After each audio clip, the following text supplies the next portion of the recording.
topic is ascites. Ascites is accumulation of the fluid in the peritoneal cavity, that is पेट के अंदर पानी भर जाना. पेट के अंदर पानी भर जाना हम बोलेंगे ascites.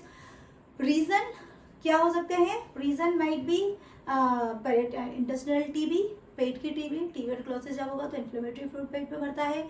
माइट बी सिरोसिस, जब सिरोसिस लिवर होगा पोर्टल प्रेशर बढ़ेगा, पोर्टल प्रेशर बढ़ेगा, उसके बैक प्रेशर से पेट में पानी भरेगा, that is ascites. It might be infectious और it may be non infectious. So the fluid of ascites is divided into two types. First is it may be transurative fluid and second it may be the exudative fluid. So how we will distinguish between transurative and the exudative fluid? So in microscopic examination, if the protein content is less than 3 gram per deciliter and the specific gravity is less than 1.015, then it is transurative fluid. And if protein is more than 3 gram per cent, specific gravity is more than 1.015, then it may be exudative fluids. So what are the reason of transurative fluid? It may be cardiac failure. Why cardiac failure? What is the reason for cardiac failure? Cardiac failure means heart is unable to pump the blood. Cardiac failure means right side heart failure, not left side heart failure. If I am saying cardiac failure, that it indicates it is CCF. CCF means congestive cardiac failure or the congestive heart failure. That means only the right side heart failure, not the left side, because left side heart failure is known as left ventricular failure and it is an acute medical emergency. So the cause of left ventricular failure is mostly the MI, that is myocardial ischemia, कि आपको major heart attack आया, left side की तरफ से आया, so heart is unable to pump the blood and it is an acute emergency.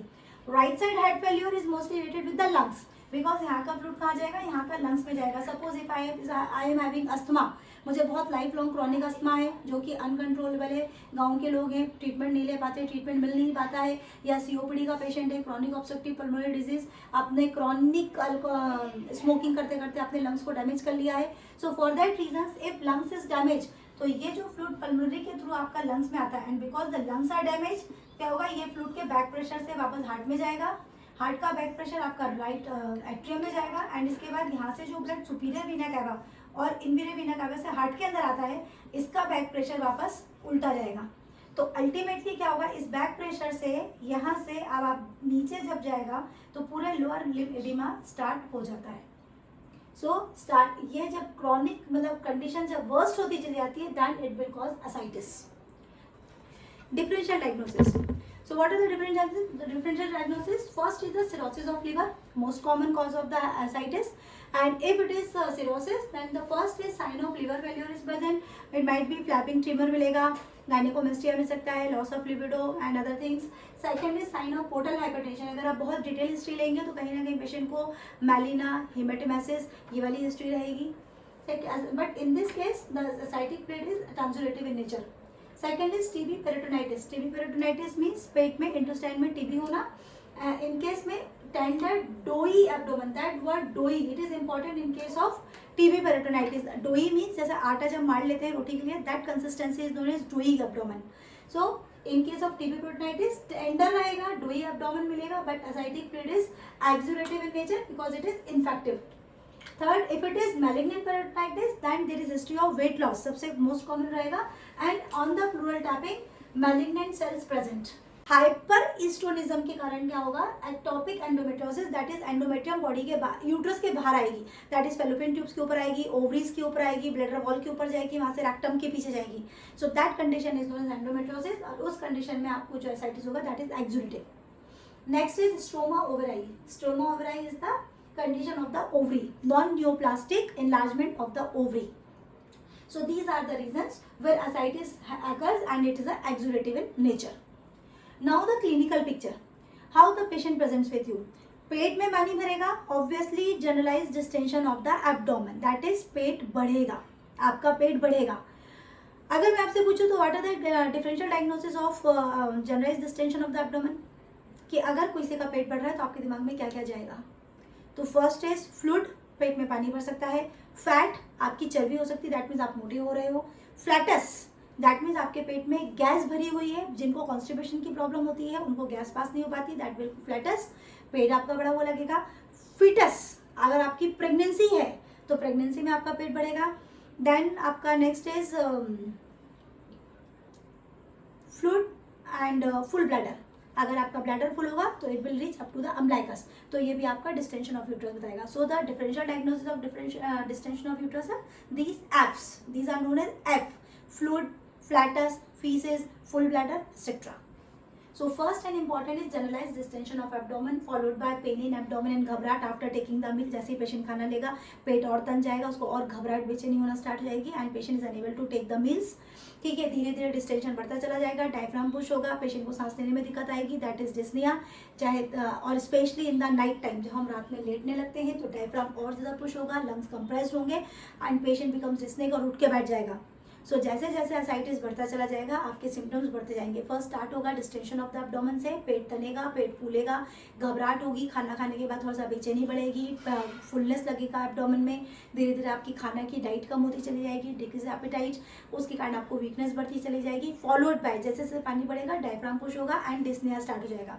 पहले dyspnoea सिर्फ लेटते समय भी होगा, दैट इज ऑर्थोपनिया, लेकिन बाद में डिस्टेंशन होने के कारण आपको डिस्निया 24 आवर्स होने लगेगा. नेक्स्ट इज कि on signs, what are the signs? So first is transversely stretched umbilicus. Umbilicus become transversely stretched, which is also known as laughing umbilicus. Tense and the shiny skin because of that ascites. Then there are 3 tests from which we know clinically what amount of fluid is present in the abdomen. That is, it may be either massive ascites or moderate ascites, or it is mild ascites. So for the tense ascites, fluid thrill is present in the tense ascites. That test is known as fluid thrill. What is fluid thrill? कि जब patient लेटेगा, लेटने के साथ पेट के abdomen के एक तरफ हम अपना हाथ रखेंगे एंड सेकेंड तरफ से हम फ्लिकरिंग मूवमेंट देंगे. So if the fluid is present then हमको यहाँ से फ्लिकरिंग मूवमेंट नेक्स्ट हाथ से फील होगा and that this test is known as fluid thrill and it is present in the tense ascites, that is massive ascites. Suppose if it is a moderate ascites, then next the name of the test is shifting dullness. Shifting dullness, it will diagnose about 500 ml of the fluid. So what is shifting dullness? कि patient is lying in front of me, मैं उसके right side पे खड़ी रहूँगी. I put my hand over the umbilicus of the patient and I tap with my middle finger over my middle finger. Tap करती हुई मैं नीचे आऊँगी till the pubic symphysis.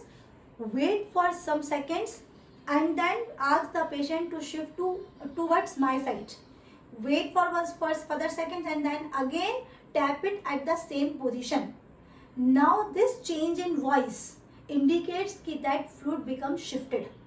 अगर fluid moderate amount का होगा तो आपके जैसे ही patient टर्न लेगा fluid shift हो जाएगा and now it becomes a resonant sound. So that change in the sound on percussion by the shifting of the patient indicates कि yes fluid is present and that test is known as shifting dullness. If it is a mild ascites, then the name of the test is known as puddle signs. Puddle signs diagnose around 100 ml of fluid in the abdomen. So what is the puddle sign? Patient is asked to go into the knee chest position. Knee chest position simply घोड़ा बनना. Patient को घोड़ा बना दिया. Patient goes in knee chest position so that all the fluid will accumulate in front of the umbilicus. Just put the diaphragm of your stethoscope over that and tap over the abdomen. So if there is some amount of fluid is present, so it will indicate by your stethoscope. So that test is known as puddle sign. So these are the 3 signs which indicates yes fluid is present in the abdomen. Next is the CCF, that is congestive cardiac failure. In congestive cardiac failure ascites तो बहुत बाद की stage होती है. First stage होगी आपकी it's की that edema start from the lower abdomen. CCF में हमेशा 3 मेन चीजें होती हैं, that is edema of the lower abdomen followed by आपको यहाँ से increase in the jugular venous pressure JVP and third is the tender hepatosplenomegaly. और जब CCF की कंडीशन आगे जाएगी then it will cause ascites. तो अगर आप डिटेल हिस्ट्री लेंगे तो कहीं ना कहीं आपको एडिमा फीट से स्टार्ट मिलेगा, टेंडर हेपेटोमेगाली मिल गई, जुगुलर वीनस प्रेशर आपको बढ़ा हुआ मिलेगा. Next is if it is because of nephrotic syndrome, then this puffiness or the edema starts with face. यहाँ उल्टा रहेगा और इस केस में यहाँ पर हिस्ट्री में आपको मिलेगा कि फेस से होते हुए एडिमा पूरी बॉडी में जाएगा एंड देन फॉलोड बाय फिर आपको लास्ट स्टेज में ascites मिलेगा. So these are some of the differential diagnosis of the ascites. Now what is the treatment? How will you treat the case of ascites? So no, ascites को treat करना है तो first is treatment of the cause. Cause को हटा दीजिए, ascites अपने आप खत्म होगा. So number 1 is treatment of the cause. Number 2 is low salt diet, because जितना आप नमक ज़्यादा लेंगे उतना एसाइटिक फ्लूइड और ज़्यादा फ्लूइड रिटेन रहेगा बॉडी में. So the second is the salt restricted diet. Third is the diuretics. As you know body में कहीं पर भी फ्लूइड भरेगा, कहीं पर भी एडिमा होगा, चॉइस तो आपकी सिर्फ डायोटिक्स रहेगी. अगर इमरजेंसी कंडीशन में आ रहा है, पेशेंट बहुत कार्डियो रेस्पिरेटरी एम्ब्रेसमेंट में आ रहा है, सपोज कि एसाइटिस होते होते प्लूरल इफ्यूजन भी हो गया है, then the treatment of choice is high ceiling diuretics, that is furosemide. And once that condition is controlled, तब उसको लाइफ लॉन्ग हमें जो देना है वो आइदर थायजाइड्स और some other diuretics like spironolactone which is a potassium sparing diuretic. उस पर पेशेंट लाइफ लॉन्ग रहेगा. Next is ascitic tapping. Ascitic tapping, if at any time if patient is having cardiorespiratory embarrassment कि patient एकदम सांस फूलते हुए आ रहा है, then each and every time we have to tap the fluid, that is known as ascitic tap. आपको tap करके as much as fluid उसका निकालना पड़ेगा. And because this fluid is not a simple fluid, it is consisting it has mainly proteins, तो each and every time उसको protein भी आपको उसका फुलफिल करना होगा, हाई न्यूट्रिशनल डाइट देनी होगी, एंड देन डायोटिक्स पे उसको लाइफ लॉन्ग रखना पड़ेगा जब तक कि उसका कॉज जो था एसाइटिस का जब तक वो ट्रीट ना हो जाए. Okay, so it's all about ascites. Thank you.